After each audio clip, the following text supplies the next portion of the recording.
नमस्कार मित्रों, मैं उमेश पाठक एक बार फिर से आप सभी के बीच उपस्थित हूँ। आज का हमारा टॉपिक है भारत भू आकृतिक प्रदेश। भारत विविधताओं का देश है।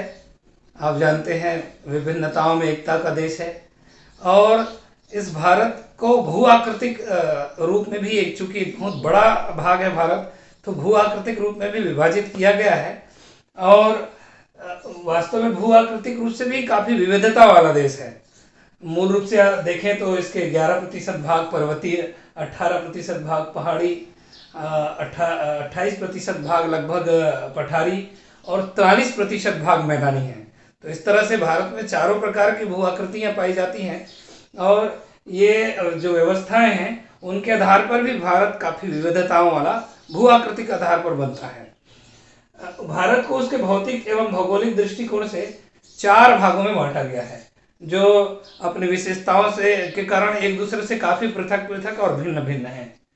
भारत के भौतिक विभागों के अपने मौलिक आधार हैं, क्योंकि इनके निर्माण, विकास एवं लक्षणों का आधार विशिष्ट भूवैज्ञानिक कार्यक्रम या कालखंड से जुड़ा हुआ है। वास्तव में इनका निर्माण भी अलग अलग समय में अलग अलग प्रकार के क्रियाओं के फलस्वरूप निर्मित हुआ है। इसलिए ये भू आकृतिक प्रदेश, जो भारत के 4 भू आकृतिक प्रदेश हैं, वो काफी भिन्नताओं को लिए हुए हैं। अब जानते हैं कौन कौन से 4 भौतिक भागों में विभाजित किया गया है।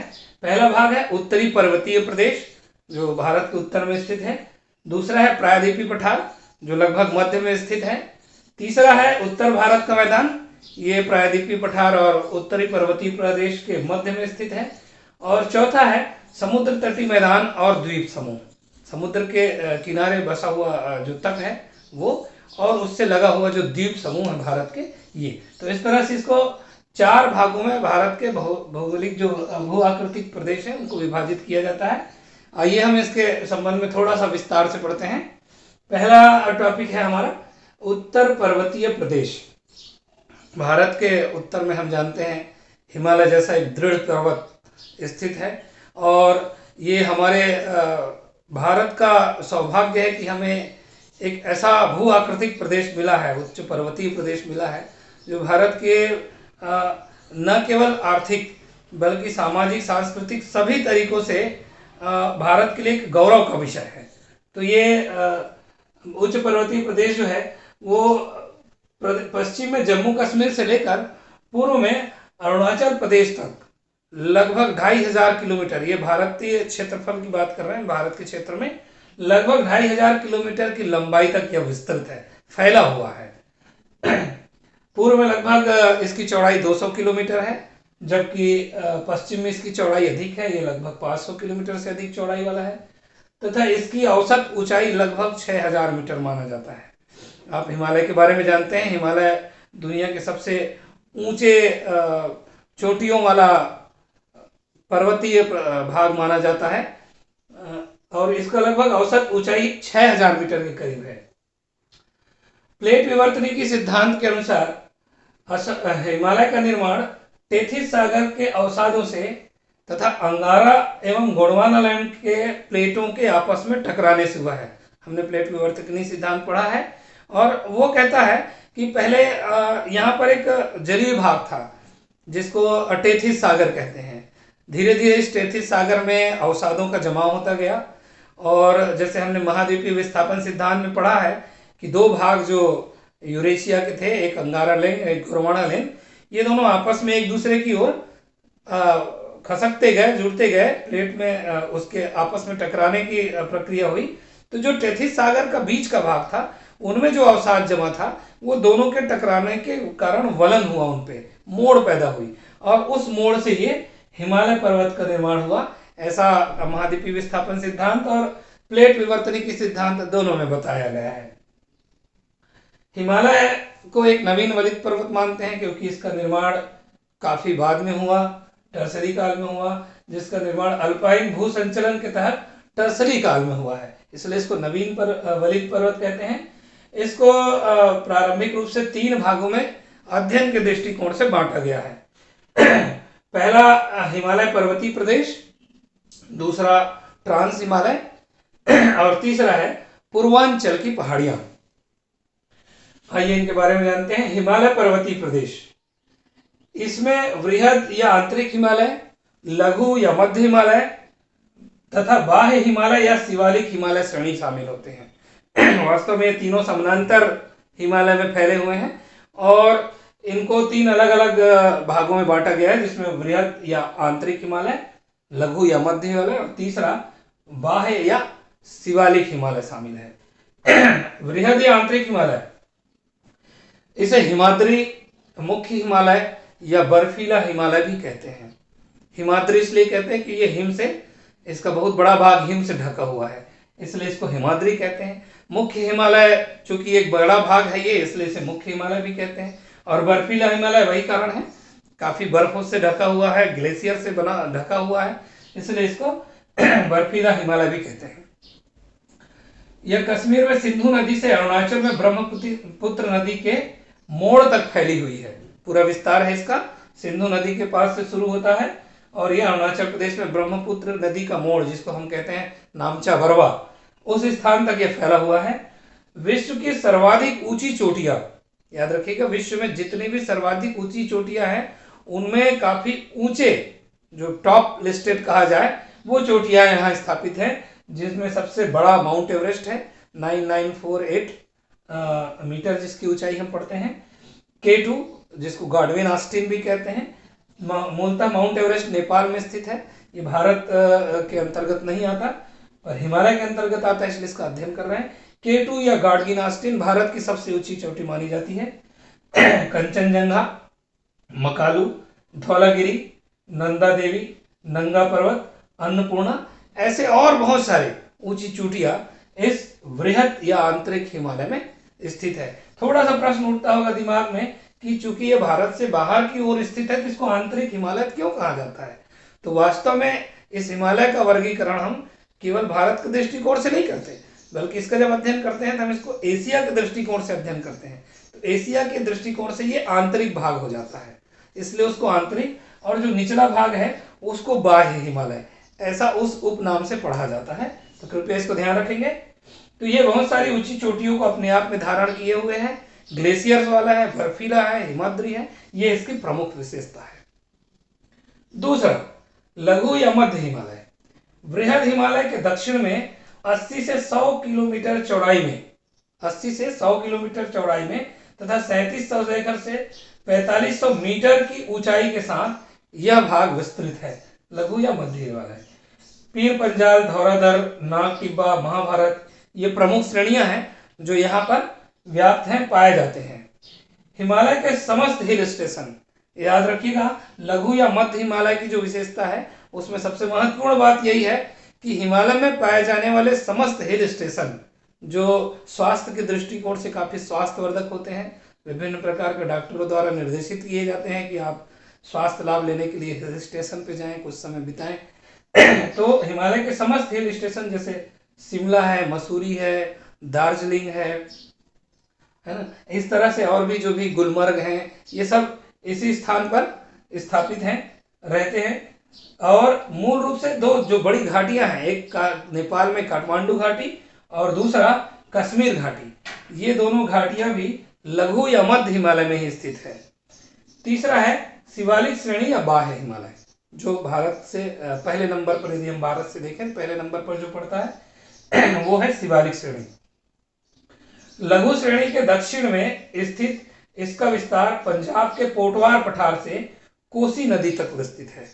ये एक ऐसा श्रेणी है, शिवालिक श्रेणी, जो भूकंपों से भी काफी प्रभावित है। याद रखिएगा, भूकंप जोन में नंबर 1 पर ये शिवालिक श्रेणी आता है। और आपने कई बार देखा होगा हिमस्खलन और ये बादल फटने से पर्वतों का धराशायी होना, ये आपने कई बार उसमें सुना होगा, जिसमें केदारनाथ की घटना भी आपको याद होगी। तो ये पंजाब के पोटवार के पठार से लेकर कोसी नदी तक विस्तृत है। शिवालिक को लघु हिमालय से पृथक करने वाली घाटियों को पश्चिम में दून और पूर्व में द्वार कहते हैं। याद रखिएगा, ये काफी महत्वपूर्ण है। शिवालिक को लघु हिमालय से पृथक करने वाली, शिवालिक को लघु हिमालय से अलग करने वाली जो घाटियां हैं उसको पश्चिम भाग में दून कहते हैं और पूर्वी भाग में द्वार कहते हैं। जैसा इसका उदाहरण आप ले सकते हैं देहरादून, कोटली दून, इसी तरह द्वार का भी जैसे उदाहरण है आपके कोट द्वार, बारह द्वार या हरिद्वार जो हमारा प्रसिद्ध स्थल है, धार्मिक स्थल है, तो ये उसके उदाहरण हैं, उनको उन उपनामों से जाना जाता है। आइए आगे बढ़ते हैं। ये हुआ हिमालय पर्वतीय प्रदेश में जो पहला भाग था उसका अध्ययन। दूसरा भाग है ट्रांस हिमालय।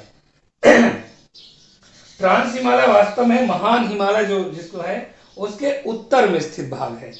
ये इस भाग में जो प्रमुख श्रेणियां आती हैं वो है काराकोरम, लद्दाख, जास्कर और कैलाश पर्वत। ये मूलतः कहा जाए कि जो बृहद या आंतरिक हिमालय है उसके ऊपर ये भाग स्थित है और उसको ट्रांस हिमालय कहा जाता है। इसका ज्यादातर भाग दूसरे देशों में व्याप्त है, फैला हुआ है। इसमें आप काराकोरम, लद्दाख, जास्कर को जानते हैं, भारत की ओर भी इसकी श्रेणियां व्याप्त हैं। कैलाश पर्वत का नाम आपने सुना होगा। जी हाँ, ये वही कैलाश पर्वत है जहाँ भारत के तीर्थयात्री भगवान शिव की यात्रा के लिए, कैलाश यात्रा के लिए या मानसरोवर यात्रा के लिए जाते हैं। ये चीन के भाग में भी लगा हुआ है, स्थित है। इसे उच्च एशिया की रीढ़ कहा जाता है। हमारा जो महाद्वीप है जिसमें हम निवास करते हैं, एशिया महाद्वीप, इसी के उच्च एशिया का रीढ़ इसे कहा जाता है। इससे आप समझ सकते हैं कि ट्रांस हिमालय की क्या महत्ता होगी। जैसे मानव शरीर में रीढ़ की महत्ता होती है वैसे ही इसकी महत्ता है। इसका तीसरा भाग है पूर्वांचल की पहाड़ियां। भारत में पूर्वोत्तर राज्यों में भी बहुत सारी पहाड़ियां स्थित हैं। मूल रूप से तो हिमालय के ही भाग के रूप में उनको जाना जाता है और ये इनमें भी अलग अलग प्रकार की पहाड़ियां और श्रेणियां विकसित हैं। ये उत्तर पूर्वी राज्यों में फैली हैं। इनमें प्रमुख जो है वो मिजो, नागा, पटकाई बुम, गारो, खासी, जयंतिया, मिकिर, डफला, ये सब पहाड़ियां और श्रेणियां स्थित है। तो ये तीसरा भाग है जिसको पूर्वांचल की पहाड़ियां कहते हैं। ये जो उत्तर पर्वतीय प्रदेश है उसका एक सामान्य विभाजन है। इसका एक विभाजन और होता है जिसकी हम अभी चर्चा करेंगे। इसको कहते हैं प्रादेशिक वर्गीकरण। हिमालय का एक प्रादेशिक वर्गीकरण करते हैं प्रदेश के हिसाब से। आइए जानते हैं इसको क्या क्या है। पहला है पंजाब हिमालय, जो पंजाब का क्षेत्र है। मूल रूप से इनका विभाजन नदियों के बीच से जो है वो किया गया है। अलग अलग नदियों के बीच में जो भाग पाए जाते हैं उनके आधार पर इनका विभाजन किया गया है। देखते हैं क्या क्या है। पंजाब हिमालय सिंधु और सतलज नदियों के मध्य, सिंधु और सतलज नदियों के मध्य जो भाग पाया जाता है उसको पंजाब हिमालय कहते हैं। इसकी लंबाई लगभग 560 किलोमीटर की है। दूसरा है कुमायूं हिमालय, सतलज व काली नदियों के मध्य 320 किलोमीटर की लंबाई में ये व्याप्त है और इसे कहते हैं कुमायूं हिमालय। उत्तराखंड का एरिया जो है वो इसके अंदर आता है, सतलज और काली नदियों के मध्य। तीसरा है नेपाल हिमालय। उत्तराखंड के बाद नेपाल की स्थिति आती है, तो काली और तीस्ता नदियों के मध्य का जो भाग है उसको कहते हैं नेपाल हिमालय। ये लगभग 800 किलोमीटर की लंबाई वाला है। और इसमें प्रादेशिक वर्गीकरण में चौथा भाग है असम हिमालय का। तो ये तीस्ता से लेकर ब्रह्मपुत्र नदी के मध्य जितना भाग है उसको कहा जाता है असम हिमालय। ये लगभग 720 किलोमीटर की लंबाई पर है। तो इस तरह से आप देख सकते हैं कि हिमालय को प्रादेशिक वर्गीकरण में बांटने के लिए नदियों की भूमिका काफी महत्वपूर्ण है और नदियों के आधार पर ही इनका पंजाब, कुमायूं, नेपाल और असम, ये 4 भागों में विभाजित किया गया है। आइए आगे देखते हैं हिमालय के कुछ प्रमुख चीजें। जैसे हिमालय की हिमनद, हिमालय की एक प्रमुख विशेषता वहाँ का हिमाद्री या बर्फीला होना है और उसी बर्फीले होने के कारण वहाँ पर एक बड़ी बड़ी हिमनद, हिम की नदियाँ या ग्लेशियर्स जो है वो विकसित हुए हैं और इन्हीं ग्लेशियर्स के कारण ही हिमालय इतना सुंदर और महत्वपूर्ण बना हुआ है। ये वास्तव में न केवल कहा जाए कि भौगोलिक रूप से, बल्कि जलवायु के दृष्टिकोण से, आर्थिक दृष्टिकोण से और सांस्कृतिक दृष्टिकोण से भी ये हिमनद का होना भारत के लिए ही और पूरे समूचे एशिया और विश्व के लिए भी काफी महत्वपूर्ण है। तो देखते हैं हिमालय में हिम रेखा जो है वो अलग अलग स्थानों पर अलग अलग है। जैसे नेपाल हिमालय में देखेंगे तो ये काफी कम है, ये लगभग 4500 मीटर की ऊंचाई से हिम रेखा प्रारंभ हो जाती है। जबकि भारत की ओर आएंगे तो ये लगभग 6000 मीटर की ऊंचाई पर हिम रेखा प्रारंभ होती है। हिम रेखा उसे कहते हैं जहां से हिम का जमना प्रारंभ होता है। तो हिमालय में हिम रेखा 4500 से लेकर 6000 मीटर की ऊंचाई तक पाई जाती है। इसमें प्रमुख हिमनद जो है गंगोत्री, आप जानते हैं, भारत की जीवन दायिनी जिसको हम कहते हैं गंगा नदी, उसका उद्गम गंगोत्री गोमुख से है। यमुनोत्री भारत की दूसरी एक बड़ी नदी जिसको अपन कहते हैं यमुना नदी, उसका उद्गम यमुनोत्री से है।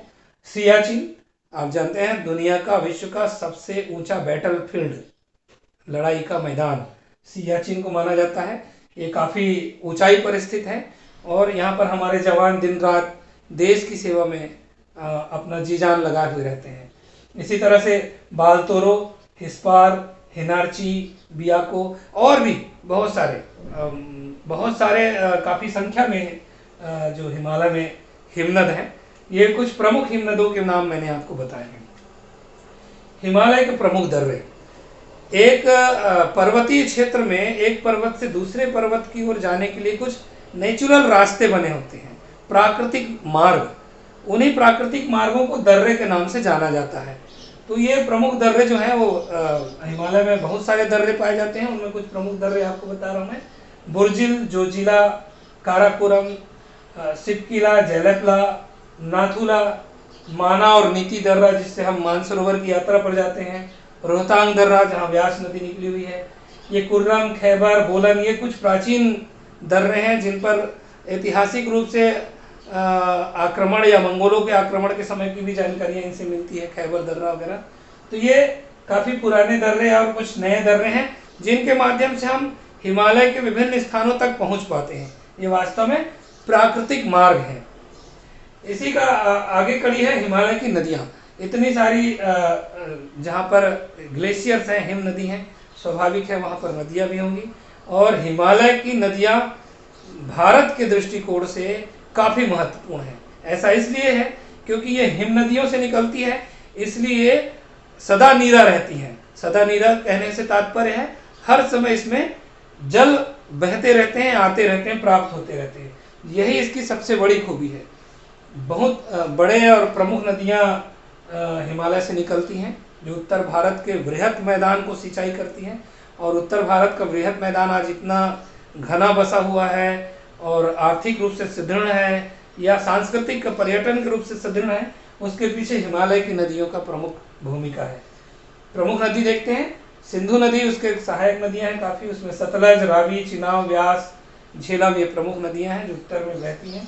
काली, तीस्ता, गंगा भारत की सबसे महत्वपूर्ण और पवित्र नदियां मानी जाती हैं। यमुना, कोसी, घाघरा, ब्रह्मपुत्र एक बहुत बड़ी नदी है, दिहांग, ऐसे और गंडक, कोस और बहुत सारी नदियां हैं जो उत्तर जो हिमालय है उससे निकलता है और भारत को सिंचित करता है, भारत को आर्थिक रूप से मजबूत करता है, सामाजिक सांस्कृतिक रूप से मजबूत करता है। तो ये हिमालय की प्रमुख नदियां हैं। हिमालय का महत्व तो निश्चित रूप से हिमालय तो हमारे ग्रंथों में भी इसे देवतुल्य माना गया है और हिमालय को भारत का मुकुट माना गया है। तो मुकुट से ही सीधा सीधा अर्थ ये माना जा सकता है कि हिमालय हमारे लिए कितना महत्वपूर्ण है और वो भारत भूमि के लिए एक तरह से सभी पक्षों का आधार भी बनता है। जैसे उत्तर से आने वाली कुछ इसकी छोटी छोटी बातें जो बहुत महत्वपूर्ण हैं। उत्तर से आने वाली ठंडी और शुष्क पवनों से रक्षा करती है। जो रूस, साइबेरिया है, इस ओर से जो ठंडी पवनें आती हैं उससे हमारी रक्षा करती है। ये सबसे महत्वपूर्ण इसकी भूमिका है। दूसरा है सामरिक दृष्टिकोण से उत्तरी सीमा की सुरक्षा। भारत को सामरिक दृष्टिकोण से उत्तरी भाग की सुरक्षा की उतनी आवश्यकता नहीं पड़ती है। क्यों? क्योंकि वो ये हिमालय जो है वो खुद ही हमारा सुरक्षा कवच बना हुआ है। पर्यटन का प्रमुख आधार है। आप जानते हैं हिमालय पर्यटन का प्रमुख आधार है। इतने सारे पर्वत चोटियों से लेकर नदियों के उद्गम और इन सब चीज़ों के कारण भारत के बहुत सारे धार्मिक पर्यटन स्थल हिमालय के आसपास बसे हुए हैं। नदियों के जन्म का प्रमुख कारण है जितने भी सदा नीरा नदियां हैं जो भारत में बहती हैं, जिनके कारण भारत आज समृद्ध है कृषि के रूप में भी, वो उन सब का एक बड़ा कारण है कि ये हिमालय की जो नदियां हैं वो उनका उद्गम वहाँ से होता है। आर्थिक दृष्टिकोण से लाभदायक है क्योंकि ये पर्यटन, खनिज, नदी और बहुत सारी अलग अलग बिंदुओं के रूप में ये महत्वपूर्ण है। इसलिए भारत के आर्थिक दृष्टिकोण से भी काफ़ी महत्वपूर्ण है क्योंकि इसके आधार पर ही भारत को बहुत सारे विषयों पर आर्थिक लाभ होता है। तो ये हुआ उत्तर पर्वतीय प्रदेश का संक्षिप्त विवरण। वास्तव में तो ये इतना बड़ा है कि इसका इतना संक्षिप्त विवरण किया नहीं जा सकता, परंतु कम से कम बिंदुओं में और सटीक बिंदुओं में आपको मैंने इसको समझाने का प्रयास किया। दूसरा भाग देखते हैं, इसको कहते हैं प्रायद्वीपीय पठार। ये भारत के मध्य में स्थित, तीनों ओर समुद्रों से घिरा है और भारत के मध्य में स्थित है। एक ओर अरब सागर, दूसरे ओर बंगाल की खाड़ी, तीसरे ओर हिंद महासागर, उनके बीच से ये घिरा हुआ भाग है। वास्तव में प्रायद्वीप भी उसे कहते हैं जो तीन ओर से समुद्र से घिरा हुआ है और चौथा जिसकी भूमि स्थल खंड से जुड़ा हुआ। तो इस तरह से ये जो प्रायद्वीप है वो विश्व का प्राचीनतम पठारों में से एक है। काफ़ी पुराना, काफ़ी प्राचीन पठार है और ये तीन ओर से समुद्र से घिरा हुआ है। इसका विस्तार है राजस्थान से लेकर कुमारी अंतरीप तक। उत्तर भारत में राजस्थान से लेकर नीचे भाग में कन्याकुमारी जिसको कहते हैं, कुमारी अंतरीप तक ये विस्तृत है। जबकि इधर गुजरात से लेकर पश्चिम में और पूर्व से पश्चिम बंगाल तक स्थित है। तो इसका काफ़ी बड़ा विस्तार पाया जाता है भारत में। और भारत में प्रायद्वीपीय पठार भारत के आर्थिक दृष्टिकोण से काफ़ी महत्वपूर्ण भाग है। आगे देखेंगे कैसे उसकी महत्ता है। भारत का सबसे बड़ा पठार है ये। सबसे प्रमुख चीज़ ये है कि भारत का सबसे बड़ा पठार है जिसका क्षेत्रफल लगभग 10 लाख वर्ग किलोमीटर का है और इसकी औसत ऊंचाई 450 मीटर से लेकर 750 मीटर तक का है। नर्मदा नदी घाटी संपूर्ण प्रायद्वीपों को दो भाग में बांटती है। चूंकि ये काफ़ी बड़ा भाग है इसलिए इसको भी दो भागों में प्राकृतिक रूप से नर्मदा नदी घाटी जो है वो बांटती है। उसका उत्तरी भाग मालवा का पठार कहलाता है जबकि दक्षिणी भाग को दक्कन का पठार कहते हैं। तो ये दो बड़े भाग हैं। इन दोनों भागों में फिर अलग अलग विभाजन किया जाता है। आइए देखते हैं। पहला भाग मालवा का पठार, गुजरात, राजस्थान व मध्य प्रदेश तक यह विस्तृत पठार है। 3 राज्यों में काफी विस्तृत है।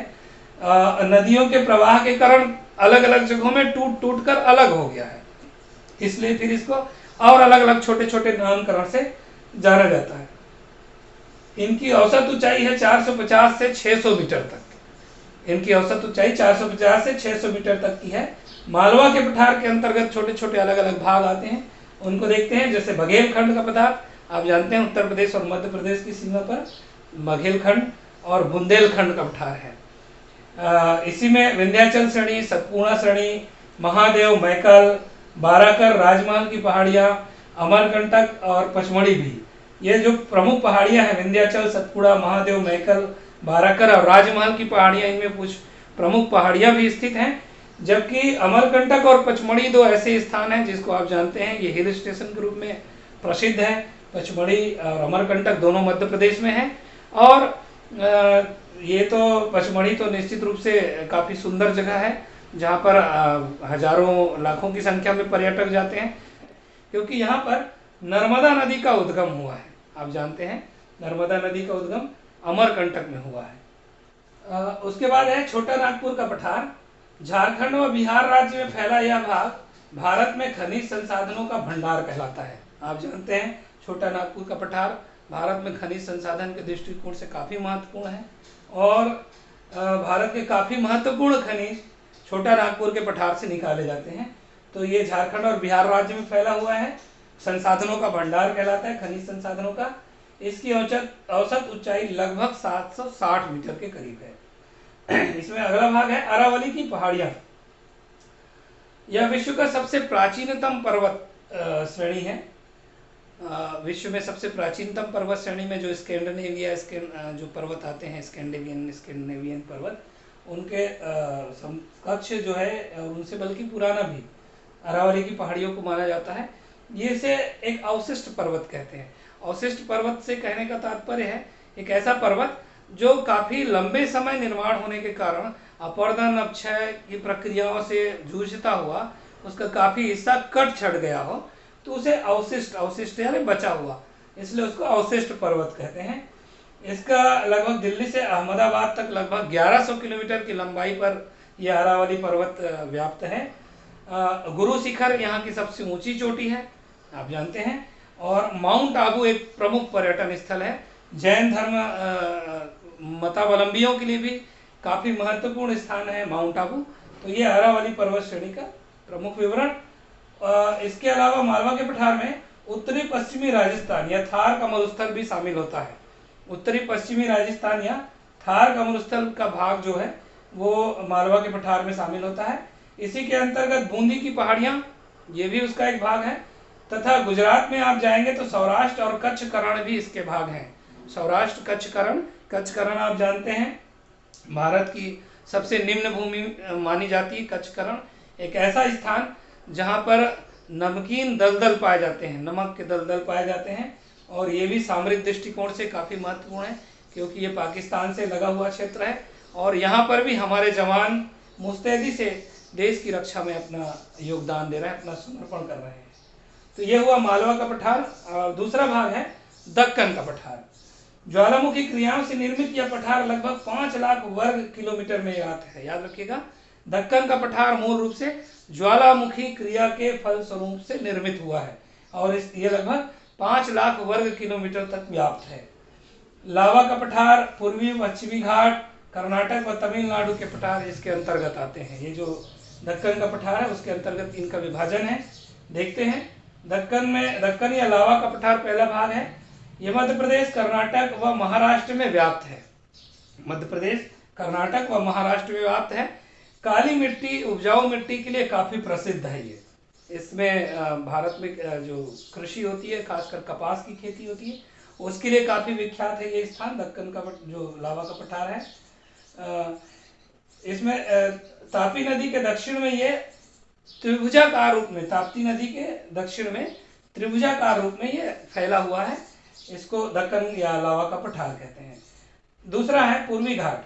पूर्वी घाट जो मूल रूप से समुद्र तटीय मैदान है उससे लगा हुआ, समानांतर लगा हुआ एक भाग है जो महानदी घाटी से नीलगिरी तक 1800 किलोमीटर की लंबाई में ये व्याप्त है। पूर्वी घाट भारत की पूर्वी तटीय क्षेत्रों में है। इसमें नल्ला मलाई, पालकोंडा, जावड़ी, शिवराय, सीसाचलम ये प्रमुख श्रेणियां हैं जो इसके अंतर्गत आती हैं।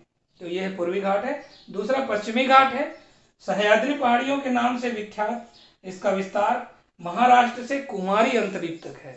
महाराष्ट्र से कुमारी अंतरीप तक ये पश्चिमी भारत के पश्चिमी भाग में स्थित है, पश्चिमी समुद्री तटीय भाग से लगा हुआ। इसमें महादेव, नीलगिरी, अन्नामलाई, पलनी, इलायची आदि प्रमुख जो पहाड़ियां हैं वो पाई जाती हैं। आप जानते हैं नीलगिरी पहाड़ी काफ़ी प्रसिद्ध है मसालों की खेती के लिए और काजू और बादाम, इलायची इन सब चीज़ों के उत्पादन के लिए भी। तो ये इसमें पलनी पहाड़ी को ध्यान रखना है आपको। परीक्षाओं में कई बार पूछा जाता है कि पूर्वी घाट और पश्चिमी घाट का मिलन स्थल, तो कुछ जगहों में नीलगिरी पहाड़ी देते हैं, उसको और स्पेसिफिक करते हैं, तो वास्तव में वो पलनी पहाड़ी है जहाँ पर इन दोनों घाटों का मिलन होता है। इसको ध्यान रखेंगे, परीक्षक दृष्टिकोण से महत्वपूर्ण बिंदु है। इसी के बाद तीसरा इसका है मैसूर या कर्नाटक का पठार तथा छत्तीसगढ़ का जो भाग है जिसको हम दंडकारण्य का पठार कहते हैं, बस्तर का क्षेत्र जो है वो भी इसी के अंतर्गत आता है। दक्कन के पठार के भाग के रूप में इसको जाना जाता है। दक्कन का पठार कृषि और खनिज दोनों में समृद्ध है क्योंकि यहाँ पर कृषि का कार्य तो होता ही है, जो काली मिट्टियां हैं उनमें, और खनिज का भी काफी उत्पादन होता है। तो इस तरह से प्रायद्वीपीय पठार के बारे में बताएं तो इनका जो महत्व है, मूल रूप से इनमें भी कुछ काफी नदियां वगैरह हैं और वो सब गोदावरी, कृष्णा, कावेरी, वैगई, पेन्नार, ये कुछ प्रमुख नदियां हैं जो प्रायद्वीपीय पठार से निकलती हैं और भारत की दूसरी सबसे बड़ी नदी जिसको हम कहते हैं गोदावरी, वो यहीं व्याप्त है। दूसरी सबसे लंबी नदी कहें तो कावेरी भी यहीं है। तो कुछ प्रमुख नदियां हैं। प्रमुख पर्यटन स्थल हैं यहाँ पर महाबलेश्वर, नासिक और भी दक्षिण भारत में काफ़ी। तो प्रायद्वीपीय पठार के महत्व के बारे में यदि हम थोड़ा सा संक्षिप्त में चर्चा करें तो ये ऐसा भाग है जो भारत को खनिज संसाधनों के दृष्टिकोण से काफ़ी समृद्ध करता है।